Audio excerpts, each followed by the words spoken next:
El pueblo pesquero de San Brígida siempre había vivido bajo la sombra del río. Su corriente marcaba el ritmo de la vida, dictaba las cosechas de peces y, en su letargo húmedo, escondía secretos que nadie se atrevía a desenterrar. Pero un día, las aguas comenzaron a enturbiarse, tornándose de un color oscuro, espeso, como si algo se hubiera podrido en sus entrañas. No pasó mucho tiempo antes de que los pescadores notaran el hedor. Primero era leve, apenas una molestia que creían proveniente del fango removido por la marea. Pero con los días, el olor se hizo insoportable, una mezcla de carne descompuesta y algas muertas que se adhería a la piel, a la ropa, al aire mismo. Las redes salían vacías o, peor aún, llenas de peces hinchados, de vientres abiertos y ojos opacos. Algunos hombres insistieron en que aquello era solo una desgracia pasajera, una consecuencia del cambio de estaciones o alguna enfermedad de las aguas. Pero los más viejos, los que habían pasado su vida leyendo los susurros del río, no se atrevieron a decir nada. Solo miraban el horizonte con rostros sombríos, mascullando oraciones entre dientes, como si temieran ser escuchados. Algunos comenzaron a enfermar sin razón aparente. Primero fueron los niños, con fiebres repentinas y pesadillas en las que despertaban gritando que una mujer lloraba en sus oídos. Luego, los hombres del puerto, que sentían el pecho pesado y la piel cubierta de un sudor frío, incapaces de encontrar descanso incluso en el sueño. Fue entonces cuando la gente empezó a susurrar que algo estaba mal, que aquello no podía explicarse solo con razones mundanas. Fue doña Ramona quien puso en palabras lo que todos temían. La anciana, con su andar encorvado y su voz rasposa, se detuvo una mañana en medio de la plaza y, con los ojos nublados por los años, dijo lo que había que decir: el río estaba reclamando. La bruja del río había despertado. Poco le hicieron caso al principio. Era fácil descartar las palabras de una vieja que pasaba más tiempo murmurando sola que en compañía de otros. Pero doña Ramona no hablaba por hablar. Contó que, muchos años atrás, cuando San Brígida aún no era más que un puñado de casas desperdigadas, hubo una mujer que vivía en la ribera. Decían que curaba con hierbas, que hablaba con el agua y que conocía secretos que ningún hombre debía saber. Algunos la visitaban en secreto, pidiendo remedios para dolencias que ningún médico podía sanar, pero también para deseos más oscuros, la fertilidad de una esposa estéril, el amor de una mujer indiferente, la desaparición de un enemigo. Los maridos hablaban de ella con una mezcla de admiración y temor, pero fueron sus esposas quienes dictaron su sentencia. Decían que hechizaba a los hombres, que los alejaba de sus hogares y que sus remedios no eran más que brujería disfrazada de medicina. La acusaron, la condenaron sin juicio y, una noche de luna opaca, la arrastraron hasta el río, atándole piedras a los pies para que su cuerpo no flotara. La última vez que alguien la vio con vida, sus labios se movían, no en súplica, sino en una maldición. Una promesa de que el río no se quedaría en silencio. Desde entonces, cada cierto tiempo, las aguas reclamaban lo suyo. Y ahora, el río había vuelto a llorar. La gente se rió de la historia de doña Ramona, la descartó como una vieja fábula. Sin embargo, la risa no duró mucho. Porque esa misma noche, un joven pescador desapareció. Su madre, con los ojos hinchados de tanto llorar, dijo que su hijo había regresado a casa tarde, con la piel de gallina y el rostro pálido. Contó que, antes de acostarse, le susurró en voz baja que había oído algo en la orilla. Algo que no debía estar allí. Un llanto suave, arrastrado por el viento, como el sollozo de una mujer en pena. Dijo que nunca había escuchado un sonido tan triste. Y que, por un instante, creyó que la voz lo llamaba por su nombre. Cuando el joven pescador desapareció, nadie quiso decirlo en voz alta, pero todos lo sabían, no volvería. No era el primero en perderse en la noche, y aunque en el pasado siempre había una excusa, una tormenta traicionera, un accidente en alta mar, la bebida jugando malas pasadas, esta vez no había tormenta, ni mar abierto, ni licor en su sangre. Solo un río enfermo y un llanto que no debía estar allí. Lo buscaron, por supuesto. Sus compañeros recorrieron la ribera con linternas en la mano, gritando su nombre como si el eco pudiera devolverlo. Encontraron sus huellas en la arena, siguiendo la corriente como si hubiera caminado hasta el agua por voluntad propia. Luego, las huellas se esfumaban, como si la tierra lo hubiera devorado. 3 días después, el río lo devolvió. Amaneció flotando cerca del embarcadero, su cuerpo hinchado y amoratado, oscilando con la corriente como un tronco a la deriva. Un pescador fue el primero en verlo y, cuando lo giró con la pértiga, se echó hacia atrás, soltando un grito que heló la sangre de los demás. No era solo la hinchazón o la piel lívida lo que hacía su cadáver tan aterrador. Era su boca, abierta en un gesto de horror absoluto, congelado en un grito que jamás pudo terminar. Y sus ojos. No había ojos. Las cuencas estaban llenas de una negrura imposible, una sombra líquida que no reflejaba la luz. No era putrefacción ni el efecto del agua.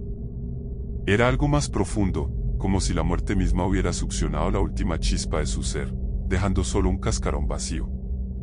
El alcalde intentó calmar a la gente. Dijo que el agua podía hacer cosas extrañas a un cadáver, que los gases de la descomposición hinchaban los cuerpos, que los ojos podían ser devorados por los peces o desprenderse por la putrefacción. Palabras vacías para quienes conocían el río mejor que él. Porque el agua no había querido soltar ese cuerpo. Lo había retenido, meciéndolo en sus brazos hasta que estuvo lista para escupirlo de vuelta, como un recordatorio de que algo la habitaba. Algo que no quería ser ignorado. Esa noche, nadie durmió en San Brígida. Porque el llanto volvió. Era más fuerte esta vez. Se arrastraba por las calles como una neblina, colándose por las rendijas de las ventanas, empapando las paredes con su lamento. No era el viento ni el murmullo del agua. Era una voz quebrada por la pena, por el odio, por el tiempo mismo. Algunos aseguraron que la escucharon llamarlos por su nombre. Al amanecer, hallaron un segundo cuerpo. Era un hombre mayor, un pescador que llevaba décadas en el pueblo. Su esposa juró que lo había visto acostarse a su lado, que sintió su calor hasta bien entrada la noche. Pero cuando despertó, la cama estaba fría y la puerta abierta de par en par, como si él mismo hubiera salido al encuentro de algo. Lo encontraron atrapado entre las raíces de un árbol caído, con el mismo gesto de terror impreso en su rostro. Y los mismos ojos oscuros, vacíos, como si el río hubiera absorbido lo último que quedaba de él. San Brígida enmudeció. La risa con la que algunos habían desestimado la historia de doña Ramona se convirtió en silencio temeroso. Porque las muertes ya no parecían accidentes. Había un patrón. Y si el río estaba eligiendo a sus víctimas, ¿quién sería el siguiente? Al anochecer, un grupo de hombres decidió acabar con aquello de una vez por todas. No eran cobardes, no eran hombres de ciudad que temían las sombras. Eran pescadores, curtidos por el sol y el mar, con cicatrices en las manos y la piel endurecida por la sal. No creían en cuentos de viejas, pero creían en la muerte, y la muerte ya había tomado suficiente. Encendieron antorchas y caminaron hasta la ribera. No con miedo, sino con furia. Gritaron amenazas al agua, exigieron respuestas. Dijeron que si la bruja seguía llorando, la harían llorar de verdad. Las llamas temblaron con el viento. El río susurró. Y entonces, uno a uno, desaparecieron. Algunos aseguraron haber oído sus gritos. Otros, que el llanto se convirtió en carcajadas. Pero cuando el sol despuntó, el pueblo estaba en calma. No había cuerpos. No había rastros. Solo un río silencioso, con aguas negras que parecían más profundas que nunca. Natalia llegó a San Brígida cuando el pueblo ya había aprendido a callar. Las calles estaban desiertas al anochecer, las ventanas cerradas con pestillos oxidados y cruces de madera, los niños silenciados con amenazas de que la bruja vendría por ellos si se acercaban demasiado al río. Nadie la recibió con sonrisas, solo con miradas huidizas y murmullos entre dientes. No era bienvenida, y lo comprendió desde el primer momento en que pisó la plaza central, donde el aire apestaba a miedo tanto como a humedad. Había investigado suficientes historias como para saber cuando un pueblo escondía algo más que supersticiones. Y en San Brígida, el terror no era folclore. Era real. Fue doña Ramona quien rompió el silencio. La vieja la encontró en la posada, mirándola con ojos empañados por el tiempo, con una expresión que no era de curiosidad, sino de lástima. Como si supiera que, al escuchar la historia, Natalia ya no podría escapar de ella. Le habló en susurros, como si la bruja pudiera oír a través de las paredes. Dijo que, siglos atrás, San Brígida había sido un pueblo más próspero, un puerto lleno de vida donde los pescadores traían redes rebosantes y las mujeres vendían mariscos en la plaza sin temor a que la muerte rondara sus puertas. Fue en esos tiempos cuando ella apareció. No era una bruja, al menos no al principio. Era una mujer solitaria, joven aún, con una belleza que incomodaba a las esposas y una sabiduría que inquietaba a los hombres. No tenía familia ni apellido, solo el don de curar con hierbas y ungüentos, de susurrar palabras que aliviaban la fiebre y detenían la tos en los niños moribundos. La llamaban la curandera del río, pues vivía en una cabaña junto al agua, recogiendo plantas y hablando con la corriente como si ésta pudiera responderle. Los hombres la buscaban cuando enfermaban. Primero en secreto, luego con menos disimulo. Las esposas no tardaron en notar las visitas furtivas, las miradas demasiado largas, la manera en que algunos regresaban con la piel tocada por sus manos y los ojos brillantes de algo que no se atrevía a nombrarse. Y lo que empieza como murmullo, se convierte en grito. Los rumores se extendieron como una plaga. Dijeron que no solo curaba enfermedades, sino que también lanzaba hechizos, que atrapaba a los maridos en su embrujo, que su belleza era antinatural y su poder venía del demonio. Dijeron que la habían visto hablar con sombras, que la corriente la obedecía, que bajo la luna podía escucharse su risa mezclada con el murmullo del río. Una noche, decidieron terminar con ella. Las mujeres la sacaron a la fuerza de su cabaña. La arrastraron por las calles de tierra, gritando que San Brígida debía ser purificado, que no permitirían que una bruja robara a sus esposos. La ataron con sogas, llenaron sus bolsillos y faldas de piedras y la llevaron hasta la orilla. Pidió piedad. No la escucharon. Juró que solo había tratado de ayudar, que nunca había hecho daño a nadie. Se burlaron de ella. Y cuando sintió el agua helada subirle por las piernas, cuando la corriente comenzó a tirar de su cuerpo, dejó de suplicar. Fue entonces cuando maldijo a San Brígida. Dijo que el río nunca olvidaría lo que le hicieron. Dijo que su llanto llamaría a los suyos, que el agua reclamaría la sangre de aquellos que descendían de sus asesinos.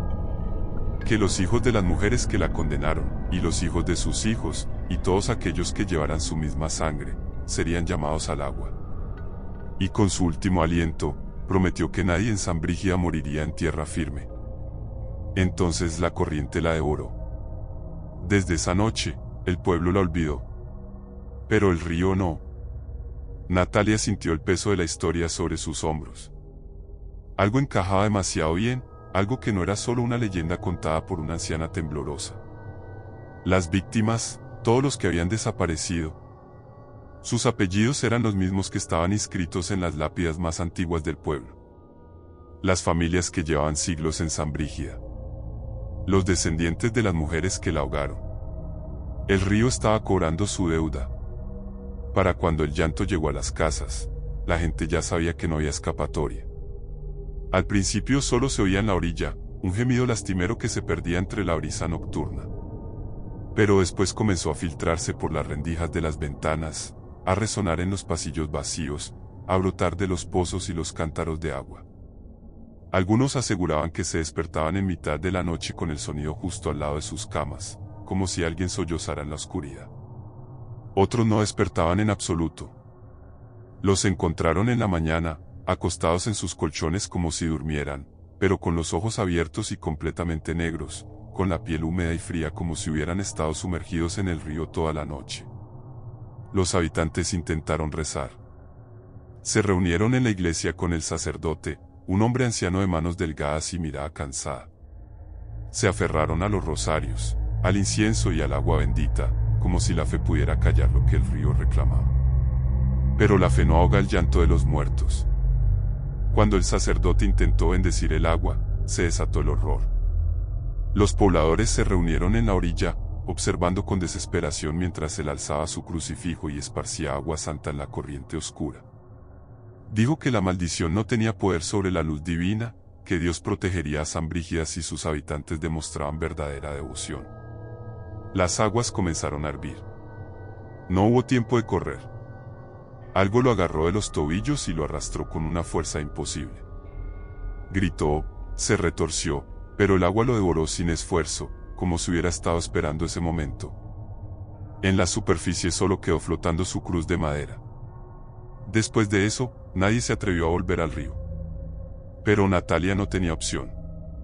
Había repasado todas las historias, había escuchado cada palabra de doña Ramona, había anotado cada nombre de los muertos recientes y de los antiguos, y al final, la conclusión era inevitable. El cuerpo de la bruja nunca fue recuperado. Su maldición no era solo una promesa de venganza, era un ancla. Estaba atada a ese río por su muerte injusta, por el odio y la desesperación de su último aliento. Si su espíritu aún reclamaba a los descendientes de sus verdugos, significaba que su cuerpo seguía en el fondo, esperando. Doña Ramona lo dijo con voz baja y temblorosa, solo había una forma de romper la maldición. Debían sacarla del agua y darle sepultura. Los más valientes del pueblo, los pocos que quedaban con el coraje suficiente para desafiar al río, se reunieron esa misma noche con Natalia. Llevaban redes de pesca, ganchos de metal, sogas y lámparas de aceite. No podían contar con la luz del pueblo, pues después de la muerte del sacerdote, nadie quiso acercarse al agua. Se alinearon en la orilla y comenzaron a lanzar los ganchos, arrastrándolos por el lecho fangoso, tanteando a ciegas, con los músculos tensos y el estómago revuelto. Cada vez que la cuerda se enganchaba en algo, los jalones venían con el miedo de encontrar otra cosa, otro cadáver, otro rostro hinchado con ojos negros y boca abierta en un grito que nunca se escuchó. El río, silencioso hasta entonces, comenzó a moverse. El llanto se hizo más fuerte. Natalia sintió un escalofrío recorrerle la espalda cuando su gancho se atoró en algo. Un tirón seco. Pesado. Las otras sogas también se tensaron. Los hombres se miraron entre ellos, con la piel cubierta de sudor frío. Algo empezaba a subir a la superficie. Algo que nunca debió regresar. Los ganchos salieron del agua con un peso antinatural. Las sogas se tensaron hasta el límite y los hombres tiraron con todas sus fuerzas, con los dientes apretados y la piel cubierta de sudor helado. Lo que emergía del río no era solo restos humanos, era algo que nunca debió volver a la superficie. Primero apareció el cabello. Largas hebras negras y enmarañadas, empapadas en el cieno del fondo, se escurrieron entre las redes como algas muertas. Luego, los huesos, fragmentos descoloridos, carcomidos por el agua y el tiempo, pero aún extrañamente enteros. Las cuencas vacías de un cráneo femenino se abrieron paso entre los escombros, con la mandíbula desencajada en un llanto perpetuo, congelado en la muerte. Y entonces, el río comenzó a gritar. El lamento de la bruja se convirtió en una ola de sonido imposible, un alarido desgarrador que retumbó en el aire como si la misma tierra llorara su sufrimiento. No venía de un solo punto, sino de todas partes a la vez, del agua, de los árboles, del viento. Los pobladores cayeron de rodillas, llevándose las manos a los oídos, con los rostros crispados de dolor. La sangre se filtró entre sus dedos. Las redes vibraban. El agua burbujeaba. Algo se movía bajo la superficie, algo que no era el cuerpo de la bruja, sino los ecos de su ira. Sombras alargadas emergieron del río como figuras deformes, con manos huesudas que se extendían hacia los vivos. Eran rostros sin forma, siluetas líquidas con bocas abiertas en un murmullo sin sonido. No estaban allí solo para presenciar, estaban allí para arrastrarlos también. Natalia, con el corazón golpeándole las costillas como un tambor de guerra, supo que no había más tiempo. Sacó la yesca, los pedazos de madera seca, el aceite que había traído consigo. Sus manos temblaban, pero logró encender la llama. El fuego lamió los huesos y el alarido cambió. Ya no era solo un llanto, era un grito de furia. Las sombras se agitaron, desesperadas. Las aguas se elevaron como si el río quisiera tragarlos en un último intento. Pero las llamas crecieron más rápido, envolviendo los restos de la bruja en un resplandor rojizo. Las figuras se retorcieron y se disolvieron. El río se calmó. El aire quedó suspendido en un silencio absoluto, como si el mundo contuviera el aliento. Luego, de forma lenta pero inevitable, la corriente comenzó a moverse otra vez. El agua ennegrecida se aclaró. Las redes se soltaron. Y entonces, La brisa nocturna trajo consigo un sonido casi imperceptible, algo que solo los más atentos pudieron oír. Un sollozo, tenue como el murmullo del agua deslizándose entre las piedras. Días después, cuando el pueblo intentaba regresar a la normalidad, un niño dijo haber escuchado algo en la orilla.